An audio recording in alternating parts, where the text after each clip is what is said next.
o tema dessa live agora vai ser a importância do papel, do desempenho do arquiteto na sociedade.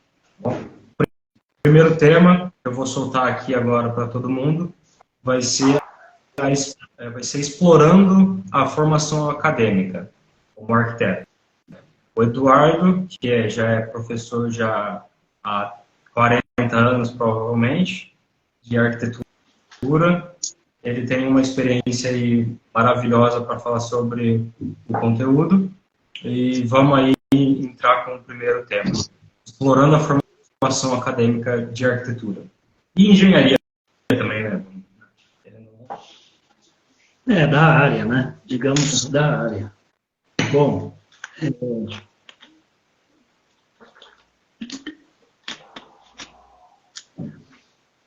eu gostaria de fazer algumas reflexões aqui, tá?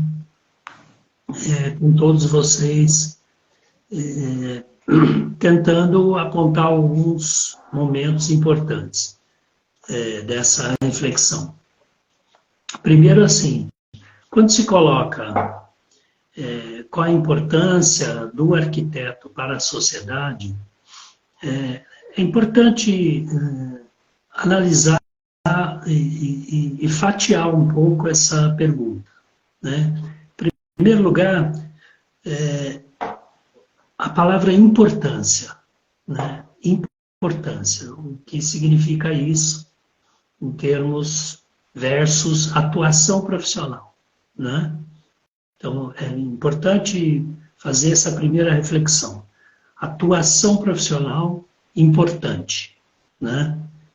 Então, isso a gente conversa um pouco mais para frente sobre a fragmentação que essa importância tem, não é? Por quê? Porque é impossível pensar o arquiteto como um padrão único, né? Um padrão único, com um perfil único, com uma cabeça semelhante, né? Então é impossível pensar esse arquiteto. Então, por isso é que eu fragmento já a pergunta a partir do termo importância, tá? Porque obviamente cada um desses seres arquitetos vão ter um foco de importância diferenciado, tá? E depois, eu acho importante fragmentar também a pergunta, a questão, o tema, na palavra sociedade, né? Sociedade. Normalmente, na minha visão, na minha vida, eu vi que, na grande maioria das vezes, a palavra sociedade está sempre, e com toda razão, pela lógica da língua portuguesa, sociedade significa um coletivo, algo que não se restringe a um indivíduo, não é? Então, qual a importância do arquiteto para o coletivo, né? Para muitas pessoas. Então, isso já abre bastante o nosso leque sobre essa reflexão. Então, um arquiteto que teve uma história marcante na arquitetura paulista e foi o Artigas, né? O Artigas, o criador da FAUSP, professor da FAUSP, levantava sempre a seguinte pergunta, a seguinte questão, a seguinte reflexão, quando ele discorria sobre a importância do papel do arquiteto para a sociedade. Ele, em resposta a essa pergunta, o Artigas sempre colocava: qual é o papel social do arquiteto? Então, vejam que ele já fazia um recorte muito mais objetivo, né? E não tão amplo quanto a questão anterior, em se falando de importância, né? Qual é o papel social do arquiteto? Tá? Ou seja, na sua atuação diária, como é que você responde socialmente enquanto profissional daquela área? Talvez essa pergunta fique bastante ampla, Mas, quando a gente refletir sobre a formação acadêmica, a gente volta nessa questão para entender um pouco mais o que o Artigas colocava, né? Qual é o papel social do arquiteto, que eu acho que já é muito específico. Pensem, quando o arquiteto desenvolve um projeto para um homem, esse homem ou mulher, vamos chamar aqui de cliente, esse arquiteto está colocando todo um universo de saber que compreende muitas facetas, né, para um único indivíduo, para a satisfação de um único indivíduo. Tá? Então, isso pode levantar uma questão para a gente refletir. Quando eu desenvolvo um projeto focado em apenas um cliente, eu estou fazendo uma roupa para aquele indivíduo, se for um projeto, se for uma obra, não é? Então, eu estou dando uma resposta para um indivíduo dentro de uma comunidade. Essa reflexão é importante porque ela faz a base da reflexão posterior, que é a reflexão da formação, né? Então, se o arquiteto está preocupado com um indivíduo, ele escapa um pouco do universo de sociedade, de coletivo, né? Ele escapa, ele atende a um ponto. Então, fica aí essa questão. Agora, quando o arquiteto desenvolve um projeto, onde nesse projeto existem considerações muito claras sobre o clima, qual é o clima onde este projeto vai estar inserido, qual que é o entorno, né? Como é volumetricamente, socialmente, culturalmente o entorno, ambientalmente, como é. Então, você percebe que, a partir desse ponto de vista, o desenvolvimento do projeto para aquele cliente passa antes por satisfazer uma série de exigências, eu diria, de um ambiente, né? Um ambiente. A palavra ambiente é bastante ampla para permitir que todos nós, quando pronunciamos ambiente, a gente tem um pensamento plural. Seguramente um pensamento plural, não é? Porque ele exige outras considerações, conhecimentos, para poder ser abordado e ser resolvido. Agora, o que tem acontecido, assim, e que nos leva a ver que essas reflexões que faço não têm uma prática na nossa sociedade brasileira. Um exemplo disso, muito claro, que todos vocês poderiam ver claramente, são, nos últimos 40 anos, são os conjuntos habitacionais destinados à população de menor renda. O que são esses conjuntos hoje? Qual que foi a premissa desses projetos, né? Então, analisar friamente o que são esses projetos hoje, em termos da pobreza de volumetria, a grande maioria deles, eu me refiro aos projetos, principalmente governamentais, né? A padronização excessiva da unidade habitacional com o indivíduo, como se João fosse igual a Pedro, que fosse igual a Maria, que fosse igual a Antônio, que fossem iguais, né? Então, essa perspectiva que se tem do coletivo. Todos são iguais. Além também que volta no seu comentário do ambiente. Então, às vezes, a própria construção que você implanta dentro de São Paulo, na Bahia, vai ser completamente diferente. Então, Exatamente. assim, e a padronização, o que acaba sendo sacrificado muitas das vezes, o próprio clima vai afetar aquela população que vai morar dentro daqueles apartamentos ou casas por conta do mau planejamento daquela construtora ou próprio Estado de não ter pensado sobre isso. Obviamente, a gente vai entrar nisso com alguns outros exemplos, alguns que a gente viu aqui bem perto, em Campinas, né, que foi um dos motivos de eu ter jogado toda essa questão aqui. Mas vamos seguindo agora mais para frente, Samar, sobre a questão mesmo acadêmica. Depois a gente vai indo, pegando de cada tema, a gente vai destruchando ele.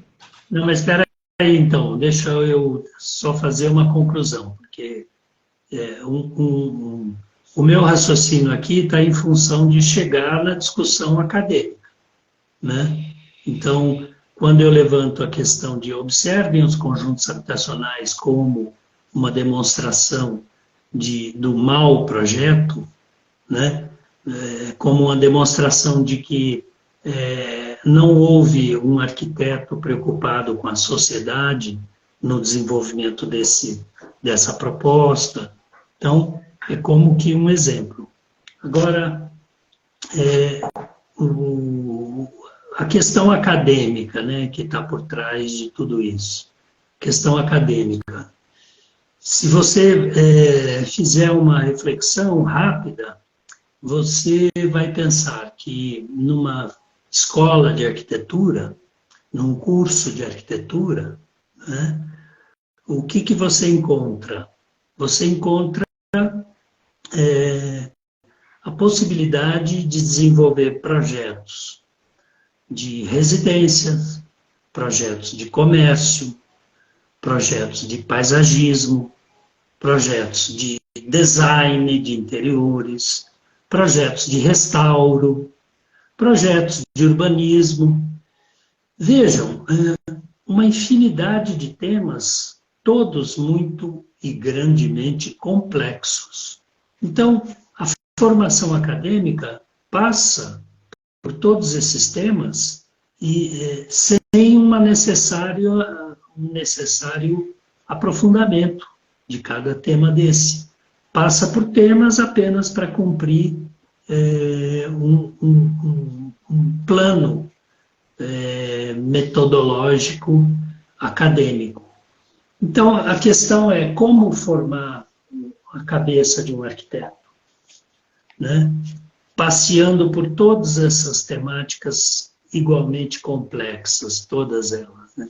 Então, obviamente que a falta de aprofundamento nesses temas acaba gerando o que o João, por exemplo, comenta, Matheus, acaba gerando um projeto raso, né? Os arquitetos do projeto raso. Você se lembra, né, Matheus, do João, lá de Brasília, que espero que nos esteja acompanhando aí, né, que vem há um bom tempo batendo nessas questões do projeto raso, né? Qual o necessário conhecimento? Então, essa é uma questão que é muito colocada no meio acadêmico. Eu, particularmente, como professor, por 34 anos, passei inúmeras vezes por essa questão e verificando que, por conta de um arcabouço de ementas, né, o aprofundamento de cada tópico era muito raso. Então, formamos generalistas, né, arquitetos que vão precisar seguramente de muitos anos de experiência para poder desenvolver um nítido conhecimento sobre algum tópico, né? E esses arquitetos saem da escola totalmente verdes numa questão tão ampla como essa, né? Tem alguma questão colocada, Matheus?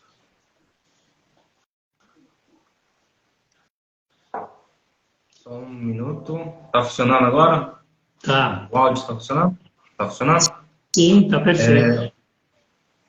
E outra questão também, obviamente, eu saí mais, né, atualmente da faculdade, né, mas a gente vê que realmente a padronização acaba afetando a todos, não só como os clientes, que o Estúdio Guimarães aqui falou sobre a questão dos núcleos e essa visão sistemática dos clientes, tanto quanto que o Emanuel comentou aqui sobre os projetos da FNDE também.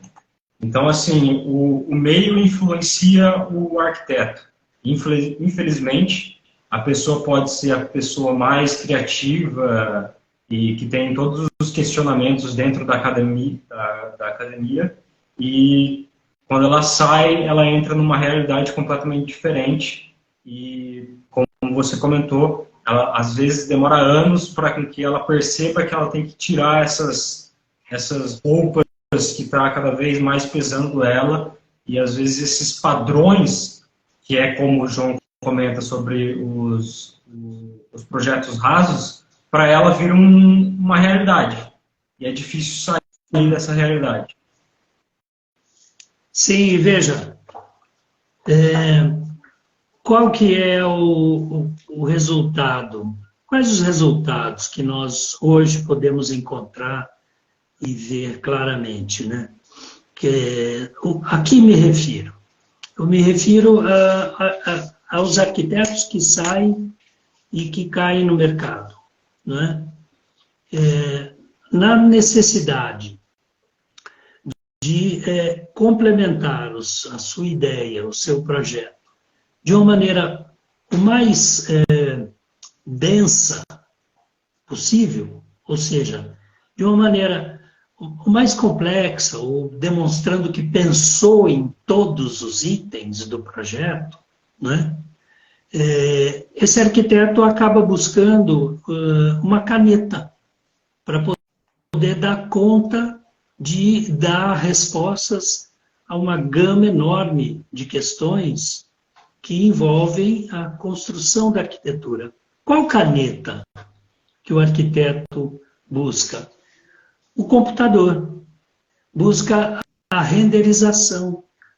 Busca a produção de imagens com um potencial de realidade cada vez maior em termos de tecnologia, não é?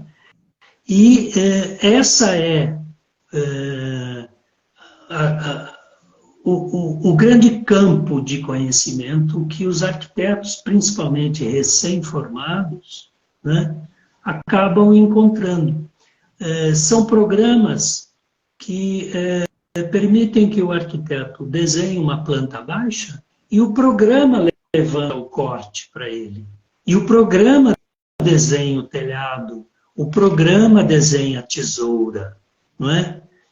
Então, veja, a busca por dar respostas complexas, por um lado é positivo, porque demonstra que respostas mais densas, mais complexas, com mais conhecimento, são importantes e têm um reconhecimento, tanto do profissional, quanto do cliente dele, quanto do operário que vai executar aquele edifício.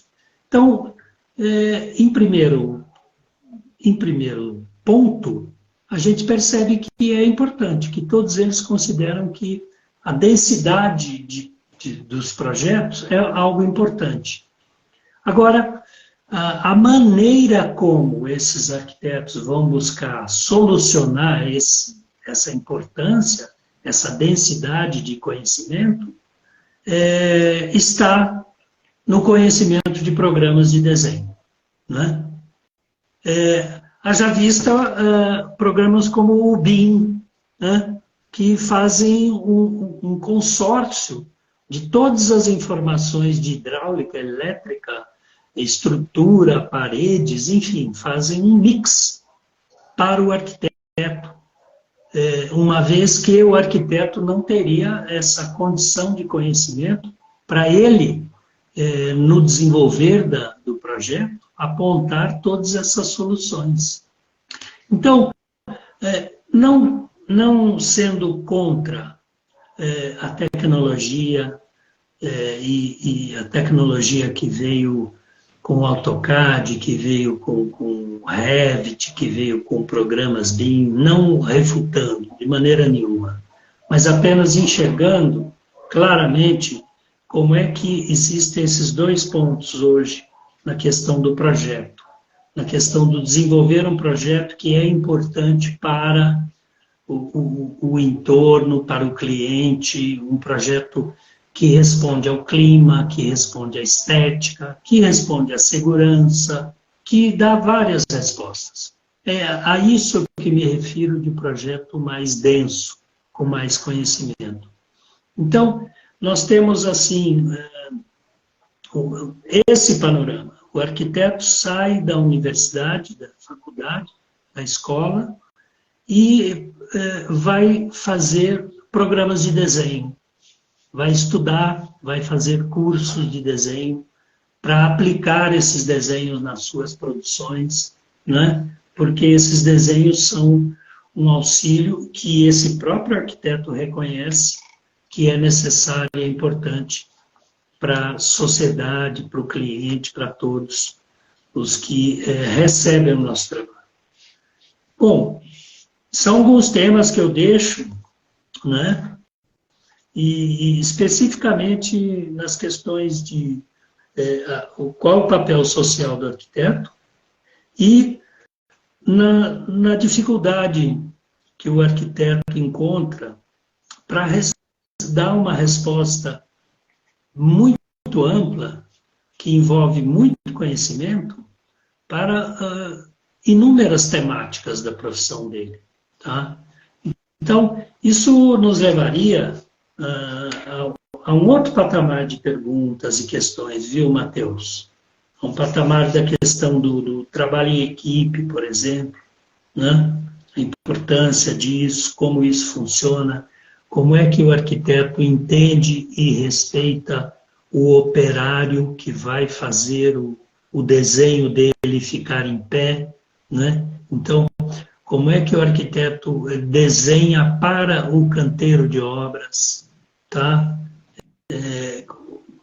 Isso, quando você, como projetista, compreende o usuário do teu desenho, quando você compreende, não é você saber quem é. Saber quem é uma coisa, todo mundo sabe, até qualquer um. Mas compreender qual que é o trabalho daquele que vai construir o seu desenho, esse arquiteto chama para si um desenho muito mais claro, objetivo, específico, detalhado, informativo, né? E muito menos um desenho preocupado para cumprir todas aquelas pautas, toda aquela lista imensa de desenhos para uma construção, para uma execução. Então, veja bem, o arquiteto, ele é na medida do conhecimento que ele vai adquirindo, o arquiteto é um grande coordenador de uma atividade que é uma atividade bastante complexa, é uma atividade que mexe com o meio ambiente na medida em que, quando eu uso um saco de cimento, esse saco de cimento saiu de uma montanha, foi escavado à custa de máquinas, esses minérios foram para uma usina, foram processados a um custo de energia muito alto. Depois de processados, esse material é embalado, ele vai para as costas de um caminhão, ele roda milhares de quilômetros queimando óleo diesel, vem para a sua obra e está ali à sua disposição para colocar em pé o que você projetou. Então, veja bem, se você entende essa grande logística, você começa a tomar uma atitude aqui na ponta dessa cadeia, né? Se você entende que um saco de cimento tem um custo energético altíssimo, isso vai fazer com que você reflita sobre a técnica que você está usando para levantar a parede. O material, a matéria-prima que você está escolhendo para erguer o teu edifício. Então, essas ligações é que demonstram a importância do arquiteto para o coletivo, para a sociedade. Tá? Você veja que eu tratei de um ponto apenas. Um ponto que implica em ter um conhecimento do custo energético da matéria-prima que você está processando ali no canteiro de obras, né? E entendendo isso, você planejar uma obra a partir de um ponto de vista que evite o máximo esse consumo energético. Então, esse é um ponto a se refletir, apenas um ponto, né, sobre a importância do arquiteto para a sociedade, porque essa montanha de onde saiu aquele saco de cimento, ela é o meio ambiente, esse tal de meio ambiente que dizemos muito importante ser protegido, muito importante ser conservado, tá? Então, essa reflexão é uma linha, apenas uma linha, que vai fazer com que você, arquiteto, reflita. E a reflexão vai te fazer debruçar no teu projeto e questionando qual é o papel social do meu trabalho. E não precisamos entender, porque parece que isso virou bastante pecha, né? O papel social do arquiteto muitas vezes é interpretado como o arquiteto tem que ir para a favela para fazer conjunto habitacional ou casa popular. Não. A partir do comentário anterior meu sobre você conhecer todo do berço ao túmulo, né? Do berço ao túmulo. Esse é um termo que os estudiosos de ciclo de vida têm, né? O berço é onde nasce a matéria-prima. O túmulo é onde ela vai residir por um tempo grande, até a sua desestruturação. Então, se o arquiteto tem essa consideração, essa reflexão, ele tem uma outra postura com relação ao cliente, né, ao projeto dele propriamente dito. Acho que eu falei bastante, Matheus. Né? Você falou a live inteira, já basicamente. Tudo bem. Vamos para o próximo tema agora.